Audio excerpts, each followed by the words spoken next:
Hey guys, so it's a new month and also a new format with Duelist Nexus now legal, so I thought as usual I would do a tier list of the best meta decks using Dueling Book data from YGOscope.com, as well as using some topping information, which albeit is a little bit limited this time around with the remote duel Extravaganza being the only event this month. And before we continue, big thanks to my sponsors as always, links and discount codes in the description below, and if you are in the market for Soul Burning Volcano singles pre-orders, then you can certainly check them out at Card Brawlers as well as tier0games.com for those cards. Certainly use my code Hakuna5 for 5% off. So let's just get right into the tier list for this month based on the data, and of course number one is Kashtira. It is actually not the most played deck online anymore. It's actually Purrely, which is funny, but it still scored higher just because of, in terms of remote duel Extravaganza tops, it was the most represented. Now of course there weren't that many players in that event, but still it's of course the only event we can go with at the moment, and I don't think anyone's really doubting Kashtira as the best deck right now, and hopefully there's a ban list around the corner, but understandably so if there isn't going to be one for like another month or so. Then at second, we actually have Purrely, which I don't think is a surprise for a lot of people. I think heading into this new format, people kind of expected this to be one of the better decks because it actually did get some new support in Duelist Nexus and pretty impactful support at that because, with that last ban list, I think, of course, it was a lot harder to make Noir, but now it's sort of back to easier again. So, it's definitely a very respectable deck, and it actually had the second most representation at the Remote Duel Extravaganza as well. So really, really strong deck, something that you have to be mindful of now in terms of your side deck, whether you can actually out that Noir, because for a lot of decks they might have a really hard time. Next we have Labrynth, certainly a deck that we just cannot sleep on it. Even now, it's been doing pretty well up until this format as well. And 54% win percentage online, not bad. And also it actually did still get a top at the Remote Duel Extravaganza as well. So really kind of like the only back row heavy deck that's been very, very strong meta contender for quite some time, which we haven't seen since the days of Eldritch essentially. And then we also have Dragon Link, which, honestly has been doing quite well in the last few months, and, especially in the past month, like having a lot of premier tops as we enter this new format, and I think it's still here to stay. Very good. Bestials, of course, are very, very strong against the right strategies, and this deck makes the most out of Bestials than any other deck, and so I think for now, it's still here to stay. Konami loves dragons. There's always going to be some kind of generic dragon support, so I don't think it's too surprising that it is yet again another meta contender. So we're going to move on to tier 2 now, and we're going to start with Vanquish Soul, but I do have a couple question marks that I put in here. So I don't mean to undermine the deck at all. I certainly do think it is a solid deck, right? It's definitely a tier 2 strategy and fits somewhere along that tier 2 continuum. It's just that, is it at the top of tier 2? Maybe a little questionable. And the reason it scored so high is, again, as I mentioned, that Remote Duel Extravaganza, it was only top 16, so it was a smaller number of decks to work with than what I usually do for the tier score calculation. So the formula, the score is a little bit volatile this month around. But nonetheless, it's still a pretty solid deck. I think the hype for the deck has definitely come down since its initial release a couple months ago, but it's pretty unique in terms of its setup, being able to tag out. It doesn't really hard lose to certain board wipes like Dark Ruler and Evenly as it would for most other decks, and just, a pretty unique strategy, and I think it's still a pretty solid choice to play right now. And then we also have Marinces. There's another deck. I'm going to put a couple question marks. Unfortunately, again, I don't want to undermine the deck. This deck has actually had a pretty good competitive success in the last half year or so with a good amount of regional tops or even YCS tops, back-to-back YCS tops at that. So, online also, it's doing really, really well, 58% win percentage. But again, with that smaller event in the Extravaganza, the top cut, it does make the score a little bit volatile, and this did top the Extravaganza, which is great. I do think that, is it tier 2? I'm not too sure, but I do think at worst it is definitely like a higher end rogue deck for sure. And then we have Branded, and I think at this point it does make sense to really put this at tier 2, with some people put it like the bottom tier 1, maybe, I'm not sure. I play this deck myself. I think tier 2 is kind of about right. I believe, in terms of scores though, this might now start taking account of Branded Chimera, so it might kind of overinflate things a little bit, so I have to be a little cognizant of that. But at the same time, for the most part, people are going to be playing Branded Despia, and I think it's actually quite solid, this format still, because right now I think, at least at the initial stages, a lot of people are just packing those rolls for their main, or, worst case side deck, and Branded for the most part does not lose to draw, or at least does not hard lose to draw. Some hands, sure, but pretty rare. It also does not hard die to Shifter either, and I think that's pretty nice to have in this kind of format, although of course it does hard lose to Ash, which is kind of low impact hand trap for most other decks. So those are things to keep in mind, but when it goes off and going first, I can set up that gimmick lock, but even going second, the deck can actually be quite solid because something like Super Poly is very, very strong. Even a normal summon Albaz can be actually quite detrimental against a lot of different boards as well.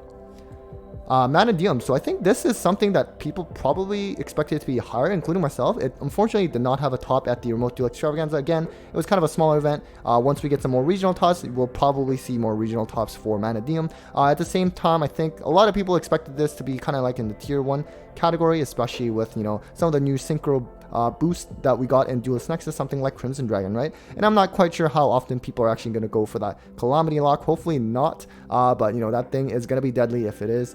They also even have a counter trap, which is really hard to combat against. I personally feel, don't get me wrong, I guess, you know, right now maybe it's considered tier 2, but just in general, not specific to Mini-Medium, I think, you know, I don't think a tier 1 strategy should really have a counter trap in their arsenal. That's just my thoughts. Let me know what you think. But for now, I think it's probably, you know, has opportunity to go up, or rather go higher in the tier list chain, but at the same time, perhaps maybe it was a little bit overhyped going into this new format, but I'm not too sure. I'm certainly not going to comment much yet. I think we do have to wait a little bit and give it more time. And then we have Spright. This is kind of interesting that it's, you know, sort of slowly falling on its own rather than any kind of like balance hit, right? Of course, we haven't had any lists yet, but people are still kind of clamoring for at least some kind of additional Spright hit, because it's definitely been around and been very consistent for quite some time. It's essentially been exactly a year now since release. So it's still a very solid strategy. I think it's really consistent. It's a little bit more normal summon reliant now that starters put to 2, but you know what? Like 2 is not that bad. Like once starter gets put to 1, then, you know, I think that's where people need to start sweating. So I think Spright, very versatile strategy for now, a very solid tier 2 strategy.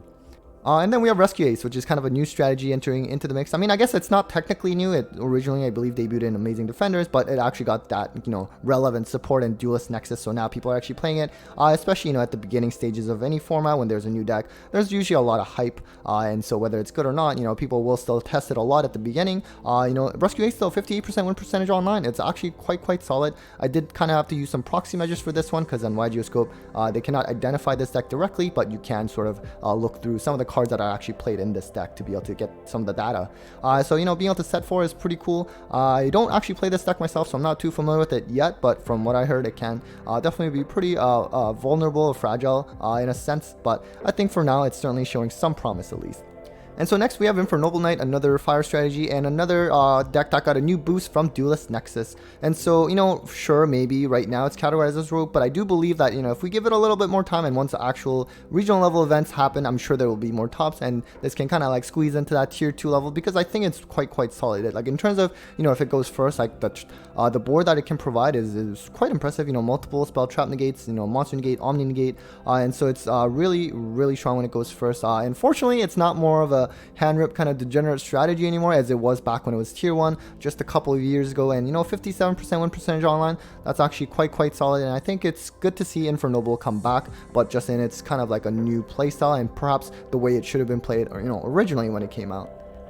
Next we have Sword Soul. So, you know, this is kind of like the definition of a solid deck as it can be. You know, 50% win percentage at that as well, just kind of like right down in the middle. And so I don't think there's too much to say about this deck anymore. I think people already know what Sword Soul does. They know what it's been capable of, and I'm sure we'll at least see some regional tops here and there as we normally do with this deck.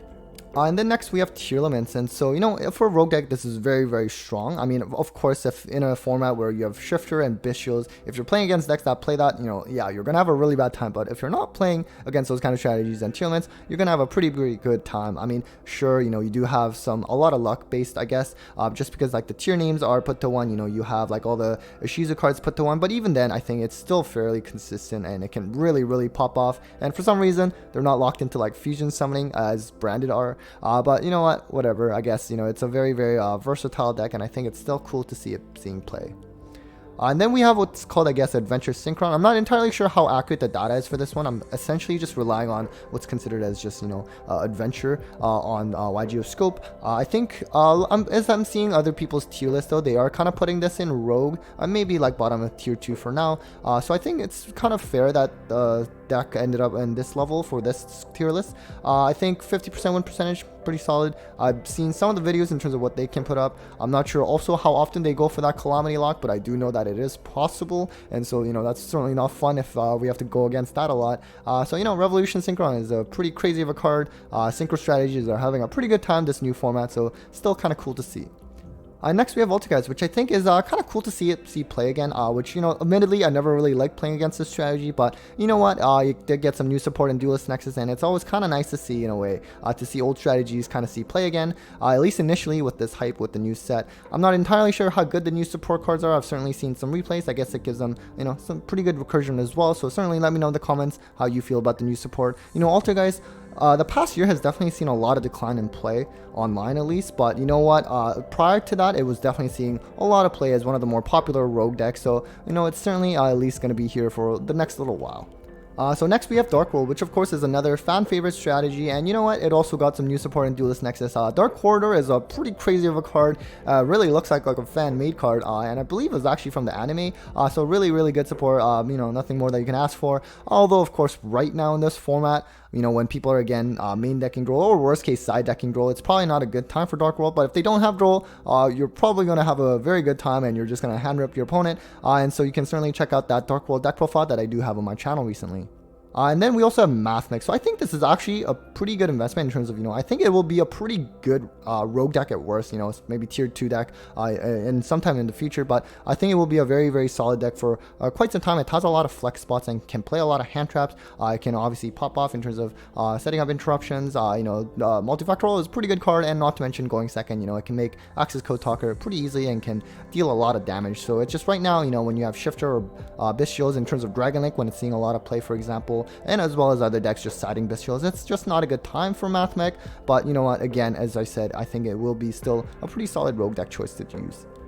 And then we also have Hero, which is really the definition of a rogue deck, and really has been quite the most reliable rogue deck for quite some time. It's always made these lists. I think being able to set up Dark Claw, as I always say, you know, the banish effect, the hand rip effect, is always kind of nice, but at this point, I think it's really the Dark Angel that really ends up being very beneficial in the current meta. For example, against Kashtira, just the fact that they have a monster to begin with is kind of detrimental, but the fact that it also negates your spells is pretty strong, you know, as against, you know, something like Branded is just pretty much FTK if you have Dark Angel up there. I guess against Purrely, they can technically play Anima, so maybe it's not as great. Someone tell me if I'm wrong. But again, you know, Heroes, it did top the NAWCQ, and so it definitely has a lot of fan support, and it's always going to get support over time, because clearly Konami loves this archetype, so I think it's definitely a really good rogue choice.